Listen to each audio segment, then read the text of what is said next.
Hey, it's March 5th. Welcome to the NBA G League Rundown. Raymond Lions. I'm Wilson Tarpe Jr., and we got quite a bit to get to. Always, if you guys don't know how this goes, I'll give you a quick update on the day's action in which we are going live. So that's March 5th.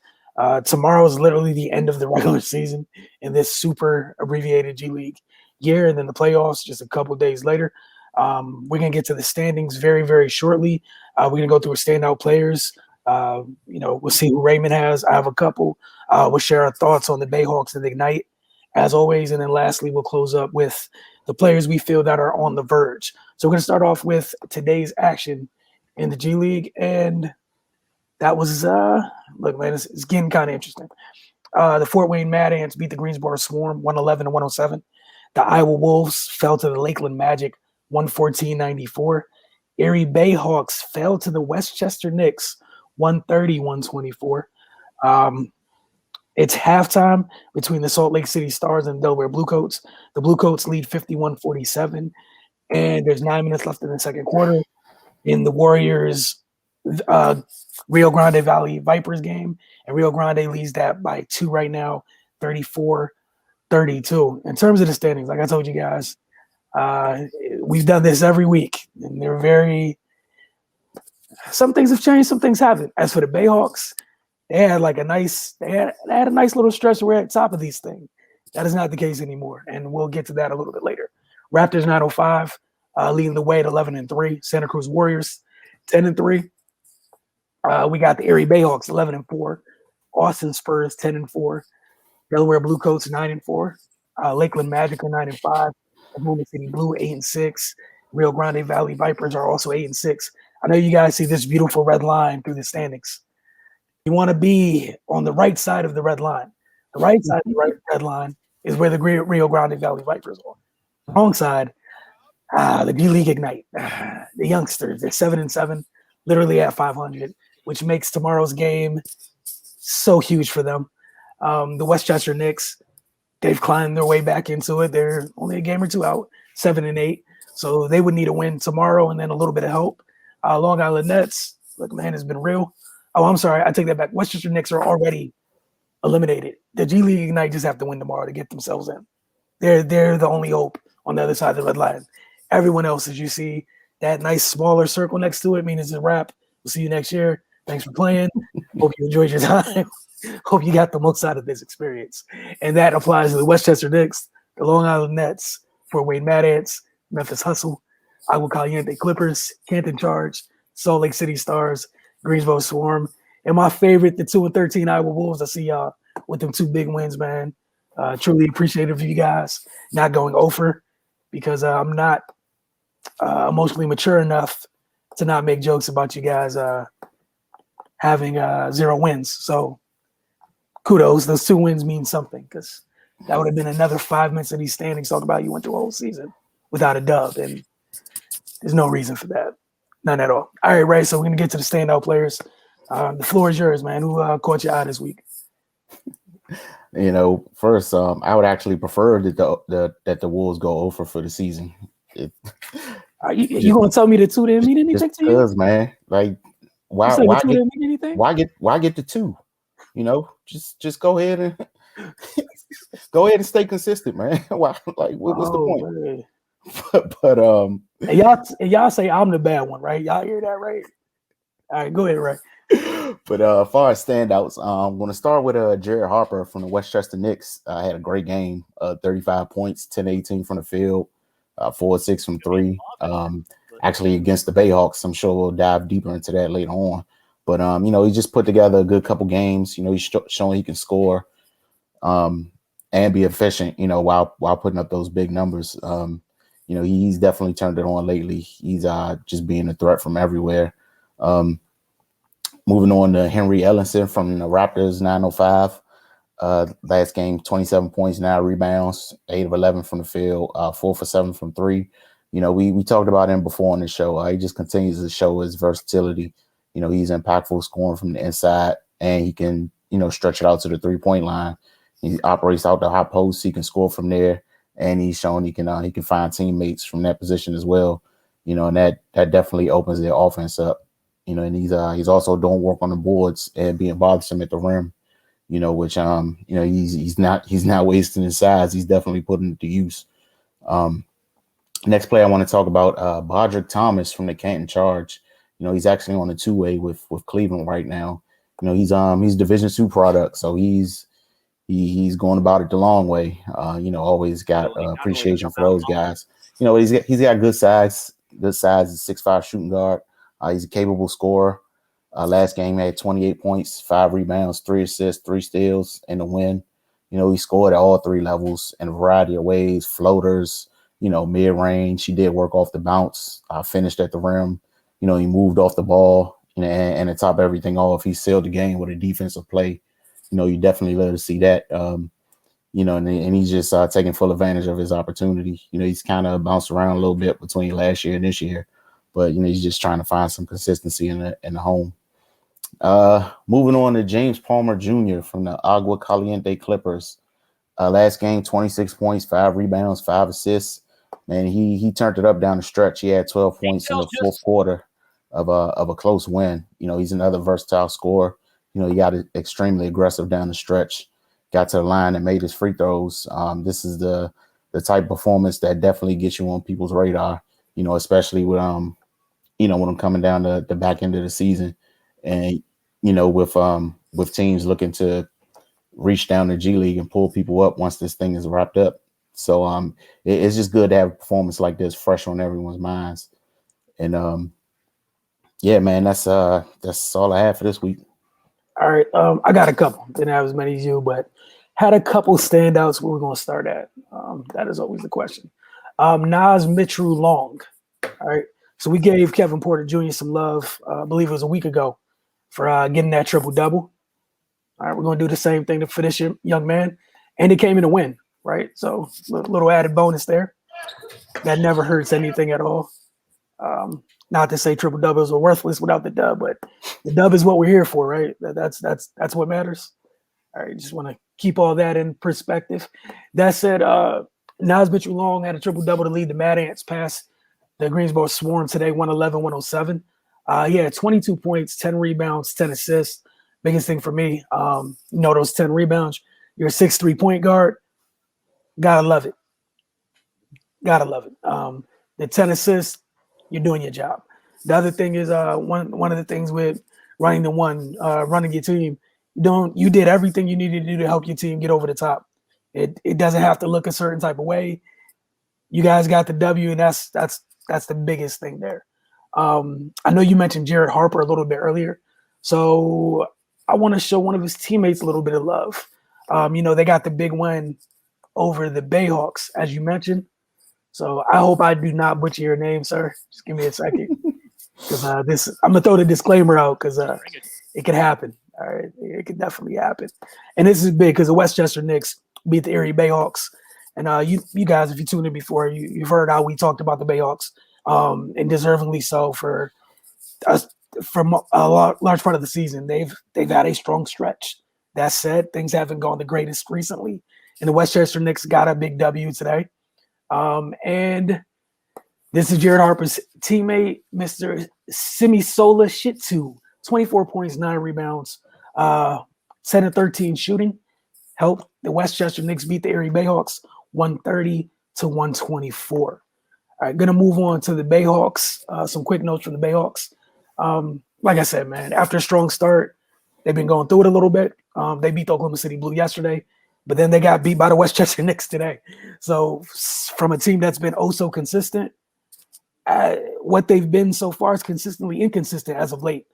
Some folks in and out the lineup, but they have clinched a playoff spot, so it's not the end of the world for them. But as we mentioned during the standings portion, they are sliding down the table just a little bit. Ray, your thoughts on the BAYHAWKS?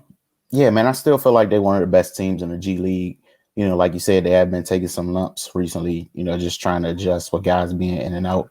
But as good and as rounded as a team is, they just don't look the same without Jordan Bell on the floor. And I mean, that's just is what it is.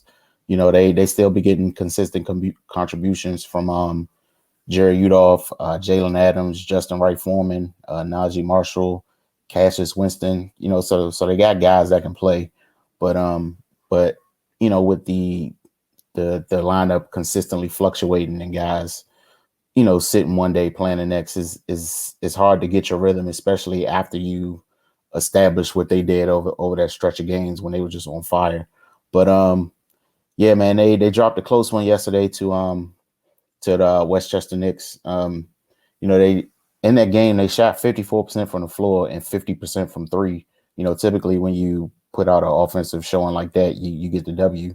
But they went 9 for 13 from the free throw line. And with this G League format, that's 8 points they left off on the floor. When they shoot one free throw for 2 points, or in some cases 1 for 3 points if you fouled on a 3-point shot. So that's at least 8 points they kind of threw away right there, and they lost about 6.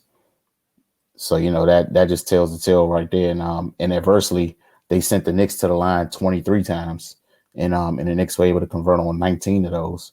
So if they maybe, a little bit more discipline on defense, kind of play without fouling and give them those extra opportunities to put points on the board, maybe they squeeze this one out. And, we talked about Jared Harper's performance earlier, and I'm not even going to attempt the teammate's name. You're braver than I am, Wilson. But We'll just leave me out there like that. That's cool. But both of those guys had great games, and and again, it's good to have a game like that against a team like this when things are kind of coming to an end. So it's right there on the forefront of people's minds when they're looking at who they want to bring up and who they want to leave behind. So yeah, man, I'm not worried about the BAYHAWKS. That if they get into a position where they're not going to be without some of their key guys on the playoff run, that might spell a little trouble for them. But overall, I'm not too worried. I still feel like like I said, they're one of the deepest teams in the G League. They're one of the best teams. So they should be okay. All right, so let's transition to the Ignite. You want to go first on this one? Sure. They they came out the gate smoking, man. They started out 4-0, but they're 3-7 since that, and they're in a do or die situation with getting into the postseason here. But they've done what I expect them to do.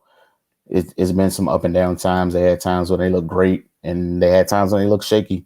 And they're young guys for the most part, so it's not surprising at all.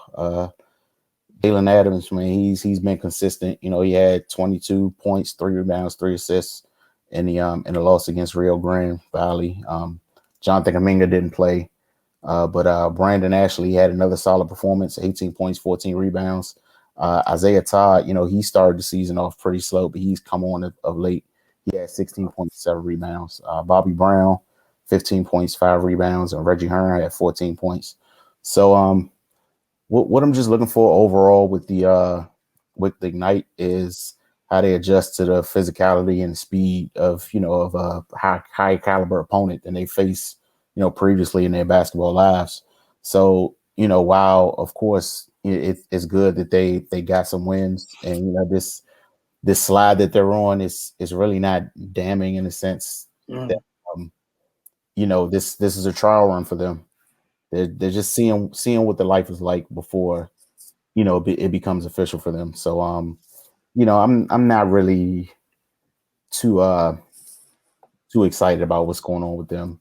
It's just them getting acclimated to professional life. And I think they handled it well for the most part. They had some tough games, which is to be expected, and they've had some good games. So it's good to see how they developed over this process. And it will be exciting to see them make the playoffs, just to see how they respond to that environment.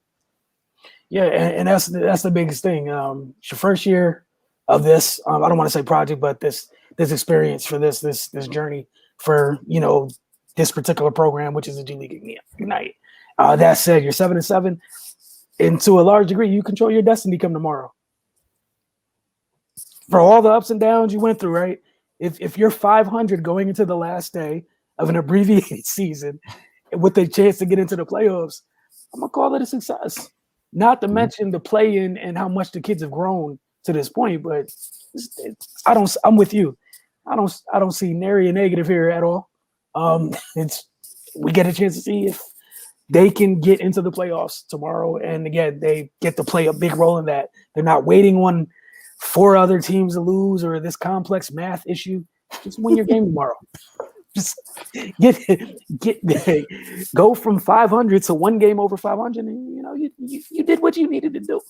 But yeah, the youngsters are on the outside looking in, as we show with the standings, on the wrong side of the red line. The good news is they're the only team on the wrong side of the red line that can get to the right side of the red line. That's it. Like, there's nothing else we can really ask for. All right, so before we get out of here, as always, we get to the On the Verge segment. I'm interested to see who you have this week. You know who I have this week. Oh, it didn't change? Okay. Kevin Porter Jr., man. Like, I'm going to keep talking about him until he make me stop talking about him. 28, 10 assists, 9 rebounds. I mean, he's league ready. I mean, he's already been up there. And he's just waiting. I think it's just going to be a formality at this point. He's been playing awesome. And also, I got a shout out a guy we've been talking about on this show before. Jordan Poole, he got a chance to get some time up top with Steph Curry and Draymond being out. The Warriors called up Nico Mannion and Jordan Poole, and Jordan Poole did in the league what he's been doing in the G League. Albeit it was in a loss against the Suns, but he came in 26 points in 26 minutes, 5 for 10 from 3, and he looked just like he's been looking in the G League. So it was just good to see him get that opportunity. If who knows, it might parlay into something else. All right. I feel like you're looking at my notes, bringing up Jordan Poole. So, and just for evidence, so people can see what I'm talking about. Here's my notes. Right here, this highlighted portion, you guys can see. That's Jordan Poole. You guys see that, Jordan Poole? Yeah. Ray's cheating. But no, it's not the first or last time this happened this year. Yeah, it was good for him and Nico. And what you could tell immediately is the time in the G League worked out, right? That's what you want, for them to go down there, get reps, gain confidence, and come back up and contribute. It was only 1 game, but Jordan Poole, there's an opportunity there for you, sir. That's all I got to say. There's a veteran that's manning the second unit at the 1. They've been going through it this year. There's prime opportunity for not only you and your homie Nico to come steal some minutes on that second unit. That's all I'm saying. I ain't naming no names. Just simply say there's an opportunity. That's all I got. And what I forgot, I can't think of the quote verbatim of what Steve Kerr had to say, but essentially, like, you come back up, you contribute like that, it's gonna make me have to adjust the rotation. And that's all you can ever ask for, right? Is that meant sending you down to detention? Definitely work. And the reason I didn't choose Kevin Porter Jr., as you and Cardell so kindly mentioned several times, he's in detention, man. It's not about this isn't about. I'm not even looking at what he does on the court. He's in detention for. He just needs to mature off the court. Right. Got nothing to do with hooping. If it was an on the court decision, you see the current state of the Rockets. There's minutes to be had. Right? There's minutes to be had. But again, this is about long-term development and, most important, the maturity. No one's questioned Kevin Porter's talent, not once, not twice, and shouldn't. The person I had for On the Verge, we gave some love to Jarrett Jack several times earlier for being a vet with a steady hand. I'm going Jeremy Lin. Kind of getting ignored. I know made the headlines for other things. Not getting into that, but he's been steady. Same way we gave props to Jarrett Jack. I want to have the same energy with him. In 7 games in the G League, 19 points, 7 assists, 3 rebounds, 1.1 steals a game. He's shooting 49.4 from the floor and 43 from beyond the arc. Providing a steady hand. And again, you brought up Jordan Poole, Nico Mannion, having that vet effect for them. So, that's what's important there, man. So definitely can't knock it. Did you have anything else you want to add before we get out of here? Nah, man, just excited to see how this playoff thing shake out. I really want to see how the Ignite respond to, it's basically a do or die situation for them. Yeah. So that's going to be fun to see how they work that out.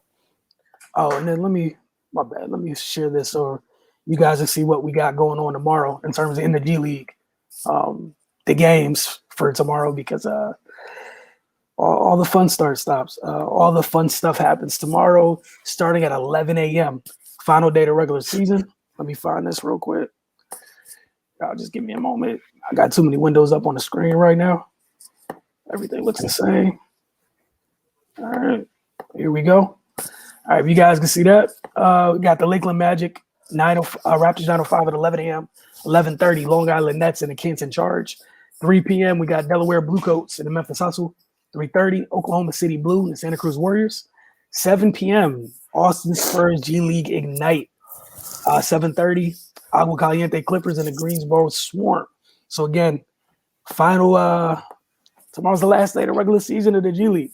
Next time we're here for G League Rundown, we talk about the playoffs, man. So definitely look forward to it. I implore all you guys to check that out tomorrow. There's no NBA tomorrow, so there's no excuse. Go get you a little G League. It's not going to hurt. So you don't have to go Google and look up stuff after checking this out. So we got that tomorrow, and then we'll see you guys Tuesday night for the Focus TV. Enjoy NBA All-Star, like, I don't even want to say weekend, but day on Sunday. That's essentially what it is, the 24-hour NBA All-Star weekend experience, all compressed into one day. And then Tuesday night, episode 200 for the Focus TV. 2 special guests. Looking forward to that. You guys have a great one. For Raymond Wilson, y'all have a good night.